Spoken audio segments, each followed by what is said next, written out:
Hello and welcome to the show. I'm Ben Grogan, and this is a young horse that I have here named Leo. He's a 3-year-old, and he came to me about a month ago, so I put about 30 days on him. Someone else had started him, put a couple of rides on him, just did a little walking and trotting. And the owner that bought him now, she wants to get him doing cows. She wants to do sorting and team penning and that sort of stuff with him. So I've had him here and starting to put a good handle on him, and that's what I'm going to be talking to you about today, is just getting on a young horse that's only had not very many rides, putting a handle on him, where you go, where you want to be with it, and where the horse needs to be, keeping him relaxed and soft. So thanks a lot, stay tuned.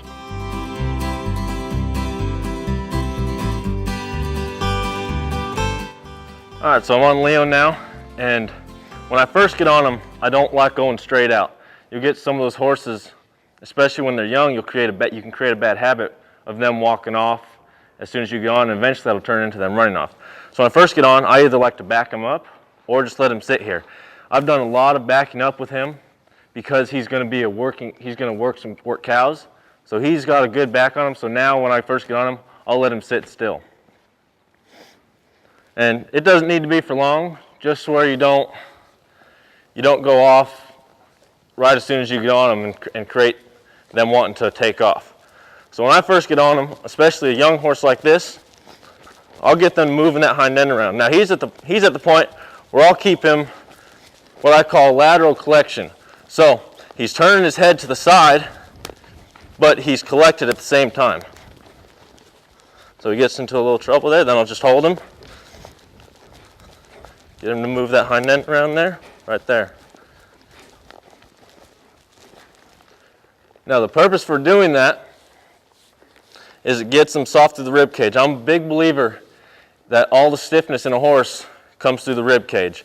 It's not in their head, it's not in their neck. All of it stems through the rib cage. It's not in the hind end. So whenever a horse is stiff, first thing I'll go to is the rib cage. Get that rib cage soft and supple to where they can bend around. See how he bends around my leg here? That's what I want. He's staying soft to my hands because of that. See, the reins are loose. Now, like I said, he's only had about 30 days on him, but he wasn't able to build up those bad habits with other people creating them because I got him when he was so young. He only had a few rides on him before I got him. So this is another exercise I'll do. When I first get on a horse, and this is any horse really, is I check for all my areas of softness. And if they get into trouble, I look for those problem areas where my horse is not soft. See, there he came soft. I'll move his shoulders over here. This is what I call the counter bend or counter arc. So I'll wait for him. He's kind of playing with the bit there. Get him off my leg. There, and when he comes soft, as you can see, he's got a lot of stop to him. He wants to come back to me. And I get all my horses where they want to do that. I don't want them running off. I get them to enjoy coming back to me, to where they enjoy my leg and getting off of it. So I'll pick him up here, challenge him. I want him to tell me where he needs to be. So I'll pick his head up. Went there, he came back down, and I'll get back to him. There. Right there. Now, when I'm getting my horse soft, I'm holding him. I don't pull on him. If you see the difference between a hold and a pull, is when I'm pulling on my horse, no matter how far he gives, my hands are still coming back and continue to pulling on him. So, which means he's not able to find any relief. Now, if I hold my horse, watch how I hold him here. The reins are loose. He's coming to me. He's coming to me right here. I'm not pulling. He's able to come and find that relief by himself. And that's with everything I do with them. I always hold for softness. Whether it be me being right here, I'll hold him for softness here. He came up out of it. There. He came back to it. So I'll just hold him here. Hold him till he comes around. There. There. Now might go the other way. There he wanting to stop a little bit too much there. So I'll just drive him forward. I won't get upset at him. Won't get after him. I'm just going to hold him, wait for him to find it. Wait for him to find it. There, right there. And when he finds it, I can let him go. So these are some good exercises to do when I first get on my horse. I check out all their softness in every way. I might back them in a circle here. This also finds softness through the rib cage and through his face and his hind end, making sure everything's loose. Do it both directions. Anything you do on one side, you always want to do to the other. So see how he has to bend through the rib cage and come back around to me.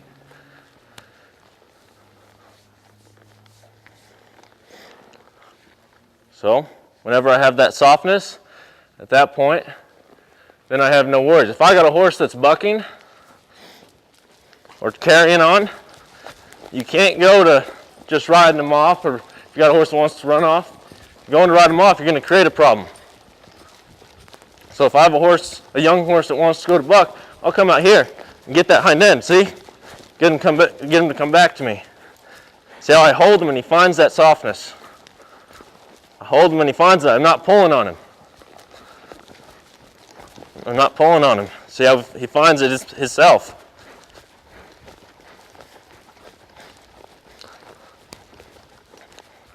Now you'll see him playing with the bit a little bit. He'll kind of gap open in his mouth. He did not get started with the bit the way I would have liked, so he's just got that problem. And if you notice, whenever he gets soft and he finds that softness, he closes that mouth up and relaxes.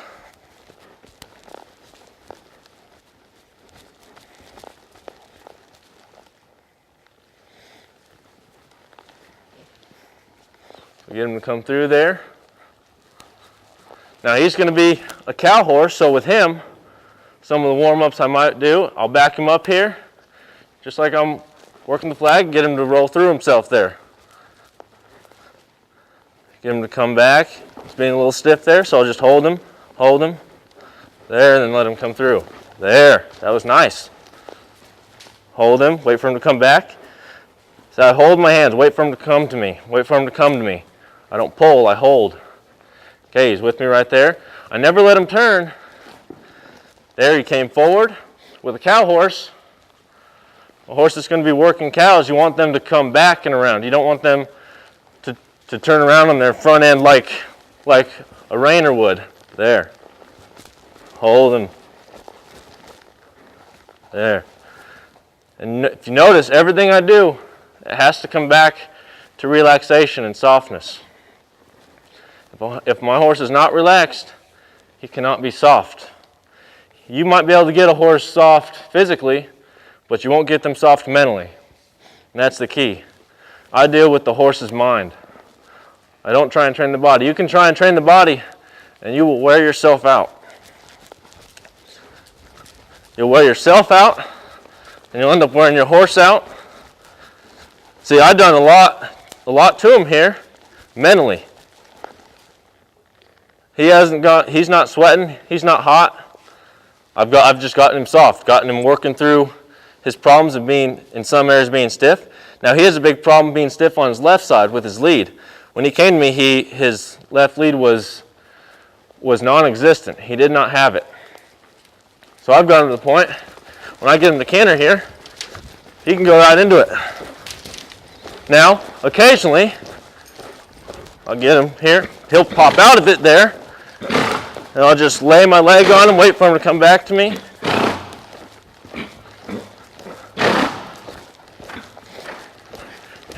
Get him to come back, get him to do a nice little relaxed circle here. See how I hold? He's able to find that softness with the hold, not pulling. Now I've gotten him to where I'm exaggerating the shape he has turning here, how he exaggerates bringing that neck in. I got him exaggerating that because he has the problem with his lead.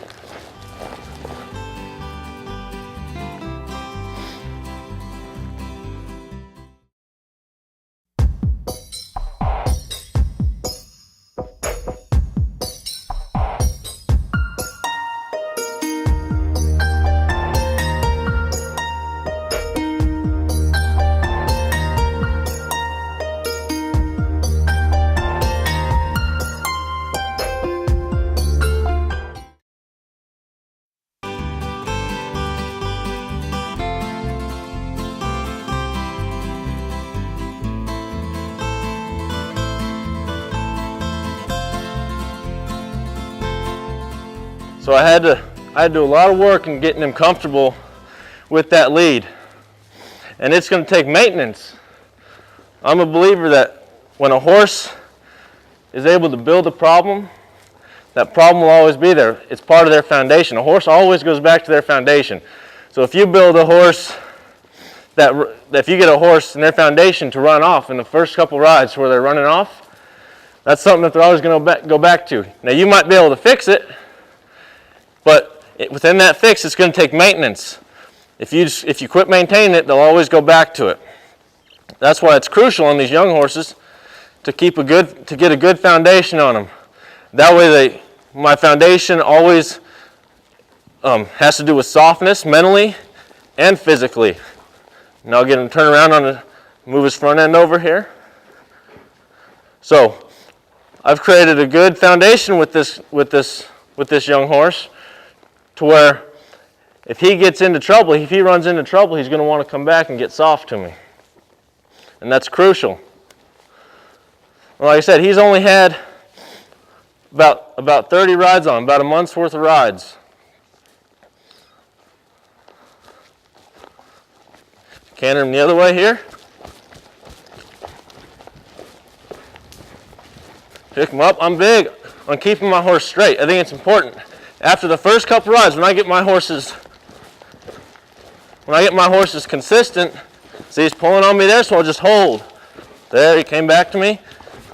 See, he came out of his lead there, so I'll just put my leg back on him, get him to get back into it. So he's wanting to pull on me here. There's. If he gets to pulling on me too much, I'll pick him up and I might do a corner with him. Get him soft that way. Pick up on him here, do a corner. I'm big on keeping my horses straight. He jumped out of his lead there. And this is good for everyone to see, because your horses are going to be doing some of this. They're not going to be completely comfortable. They might not be completely relaxed. But notice how I just stay with him. He gets out of his lead. I just put my leg on him, bring him back, get him soft right there. He's out of it.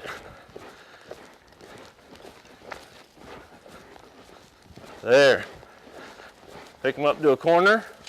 See how I keep him straight. It's important to keep your horses straight. After the first couple rides, I like my horses to be straight. Now I want to be able to bend them too. But it's important to keep your horse straight. A lot of people, especially nowadays, everyone's done so much bending on their horses that they don't know how to keep their horse straight. So there, he's don't want to get soft to me, so then now I might come in and get the circle. If my horse is not being soft and not being relaxed, I'm not going to go and bring him into this circle. I'm going to keep him straight, and what I'm going to do is do corners. I'll pick him up here, do a corner, get him to go, push him back in his lead, do a corner, pick up on him. There, he came back to me, gave me softness, pick up on him here. Get him to get into that lead. Pick up on him, get softness right there. So you can see all those corners. I do a lot. I challenge my horses. If I'm out on the road, or if they run into a situation, whether they're on a cow or whether it be a tarp, their energy needs to be able to be raised to where they can come back to me. So I'm going to raise his energy here in these corners and get him to find that softness, get him to find it. I don't make him do it. I'm actually doing the opposite. He wants to kind of get his head up and go a little bit fast here. I'm actually, see, right there, he came down to me.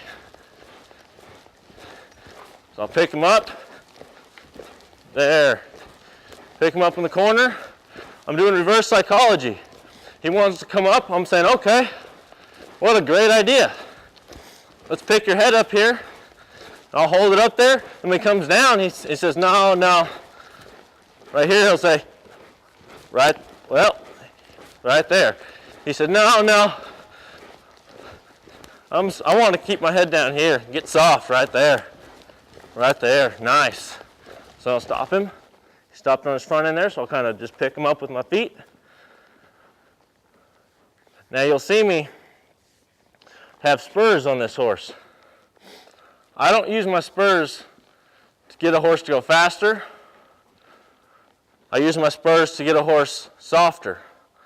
So you'll see me, when I put my leg on him here, I'll just lift it. I won't jab him with it. People have a misconception on spurs, not knowing how to use them, when to use them. So I'll just hold him here, I'll put my leg on him, there. See, my spurs, I get my horses to enjoy my leg. He finds softness here. Good. And same thing the other way, I put my leg on him. Softness, softness. Now I got my leg up towards the front cinch, which moves the shoulders over. I move my leg back. He moves that hind end. And it all comes to bending and softness. See how soft he is? My reins are loose right here. They're loose. There, you want to stay back and come through. That's good. Now I was in Kentucky this last weekend for a colt starting competition. I was going to watch a good friend of mine compete in it. So this horse hasn't been worked in since I left.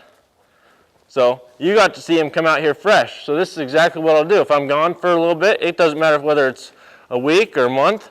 Now, you notice I didn't do groundwork with him. He's at the point where I won't do a lot of groundwork with him. With me, I make my groundwork effective.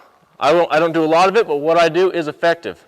Now, some of you might say, well, I enjoy my groundwork, and that's great. I have nothing against groundwork. I like doing groundwork with my horses too. But the groundwork that I do initially, I do it so that it is worthwhile to the horse. I don't overdo it. Some horses will get sour to it. You can see he leaned on my hands there. I just held him until he came back to me. I didn't go to pulling on him. So with the groundwork, there will be times with some horses where I will get them out and I'll get them doing some liberty stuff, some more advanced groundwork. I enjoy that a lot. But in getting my horses soft and under control, if I have a horse that is aggressive, a horse that wants to buck or rear, or if I'm starting a horse, I bend them and I drive them sideways through the rib cage. He's at the point where I want to be able to get on him and be able to go. Now, if I saw problems with him when I was on the ground, then I would do groundwork. But he didn't show me any problems. He didn't show me that he was going to hump up or act silly or anything like that. So I was able to read him and come to that conclusion. Now, if I was to see something, I would have done my groundwork on him, got him soft, got him thinking, and then I would have got on him. But with all my horses, I want to be able to get to the point where I don't have to do groundwork with them. I want to be able to just get on and go, and then to find that comfort and softness in me right away as soon as I get in the saddle.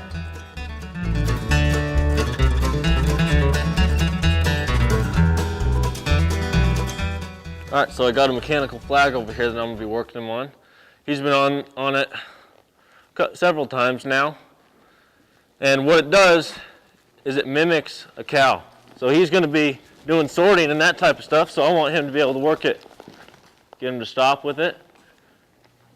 Get him to draw. Well, he rushed through there, so notice how I didn't go to pulling on him, I just held him. He came out of the bridle there. I just held him. I'll go back to exactly what I was doing. And get him to come through right there. That was nice. Nice. Very good. So when he goes to stopping, I don't pull on him. I let him stop with the cow. If he doesn't stop, see there, I'll get him to back up and come back to it. I get him to where he wants to stop. I want him to be able to read it and stop with it all by himself. Pick him up here. Get him to come back with it. That wasn't too bad. There, he stopped with it there on his own. So, I'll let him rest with it for a second.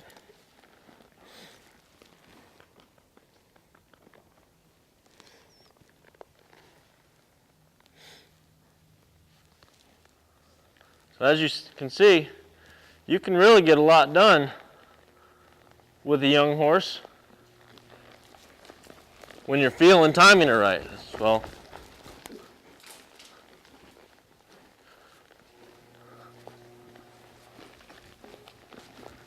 There, that was a little bit better. So the goal here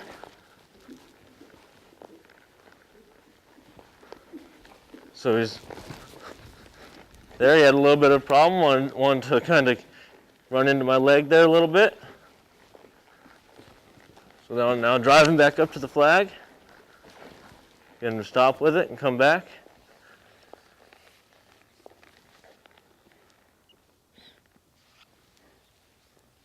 Give him a little bit of a relief there when he came back to the flag.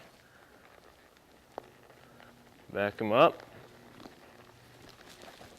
There, get him to come through. There, that was nice. Really wanted to draw it back to the flag there. That was good. It was perfect.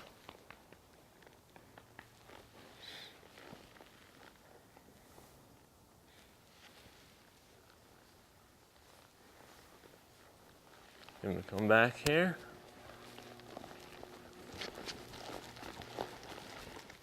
There. Good. Back him up a little bit. Now don't let him come through that turn till he's soft. It's no different than if I'm doing my dry work on the ground without the flag. There, you want to turn with it a little bit too quickly.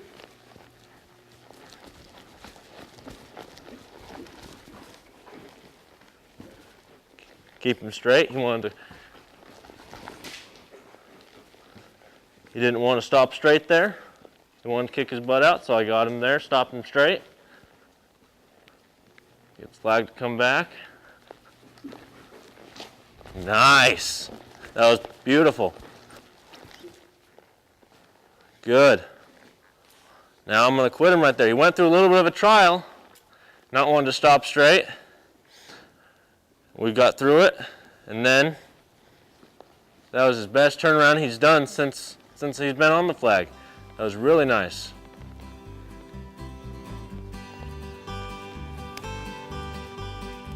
I hope you enjoyed the show. Hope you're able to pick up a few tips on how to keep your horse soft and how to work with a young horse when you first go on, getting them soft and getting them moving off your legs and just holding them into that softness.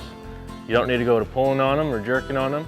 Remember, they're just young. We're trying to create a foundation here. It doesn't matter when I say young horse, it doesn't matter if the horse is 12 or 15. If you're just starting them and just building that foundation, I still consider them a colt because mentally they're still a colt at that stage. So I hope you're able to pick up a few tips, and I hope to see you here next week right here on Ben Grogan Horsemanship.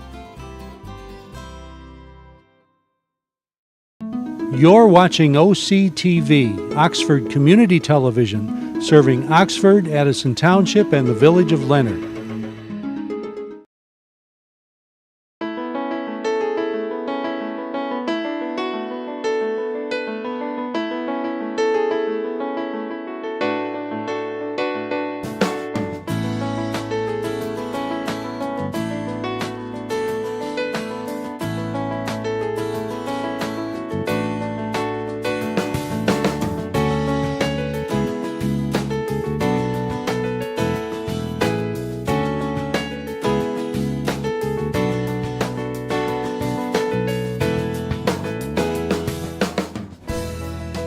At Oakland County Parks and Recreation, we value what you value: family relationships, community connections, good health, environmental stewardship, and economic stability. Oakland County residents and businesses have invested in preserving nearly 7,000 acres of parkland. Since 1966, 13 parks and golf courses have been acquired, maintained, and improved. Oakland County Parks and Facilities are made possible by millage funds supported by Oakland County residents. For a home valued at $200,000, the homeowner pays less than $25 per year to support the Oakland County Parks. With every generation, families create lifelong memories at Oakland County's award-winning parks. From exciting summer escapades and stories around the campfire to brisk fall walks on wooded trails and snowy winter outings, the outdoors beckons year-round. It's time to get up, get out, and get going at the Oakland County Parks. Active recreation options abound. Cross-country ski or mountain bike on tree-lined trails. Scale the rock climbing wall. get your kicks with soccer at several sports fields. Row or paddle a boat on 4 picturesque inland lakes. It's an easy journey. Most parks are just a short drive away. A quick tip: all our parks and golf courses end in Oaks. To find your favorite, just go to destinationoakland.com. Click to pick Oceans of Motion water parks at Red Oaks and Waterford Oaks, the Wint Nature Center at Independence Oaks, Teen Adventures, and even Entertainment to Go. When outdoor adventures on your list, there's fishing, beaches, boating, playgrounds, and seasonal hunting. The campgrounds at Addison Oaks and Groveland Oaks feel like being up north with plenty of recreation options. Want to get fit? Hit the trails. Oakland County Parks boasts more than 68 miles for strolling, walking, hiking and running, biking, or horseback riding. If the links are your lure, 5 golf courses, including premier course Lion Oaks, are conveniently located. Make Glen Oaks or White Lake Oaks your home course. Get an up-north feel at Springfield Oaks, or play a quick 9 at Red Oaks. Our recreation lineup rocks. Learn to swim. Experience an outdoor adventures camp. Take the fast track at BMX, or gain new lifelong skills. Everyone's included. Individuals with disabilities participate in dozens of adaptive opportunities, including a new fully accessible playscape, modified golf carts, and annual events. There's always something special going on at Oakland County Parks, whether it's a classic car show, the Oakland County Fair, a senior golf tournament, or the Ellis Barn Festival. Being green is an everyday practice with nature interpretive programs, wildlife habitat protection, reduction of invasive species, and stormwater management. Your responses to surveys indicate that you want more trails. The Oakland Trails Advisory Council was established to coordinate trail systems and seek grant sources for future trail construction. You also said that maintaining and refurbishing existing facilities is a high priority, as well as continuing exceptional quality service standards.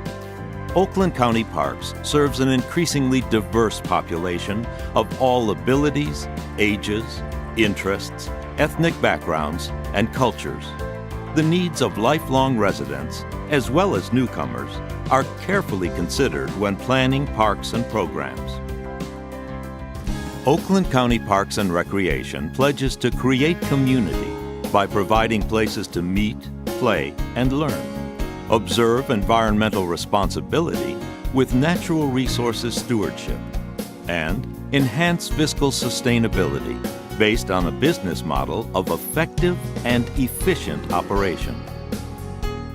During the last decade, the Parks Commission has purchased 297-acre Highland Oaks, acquired Catalpa Oaks, an urban park in Southfield, added new campsites and cabins at Addison Oaks, opened dog parks at Orion Oaks and Lion Oaks, relocated and reconstructed the historic Ellis Barn at Springfield Oaks, and built a universally accessible playground at Waterford Oaks.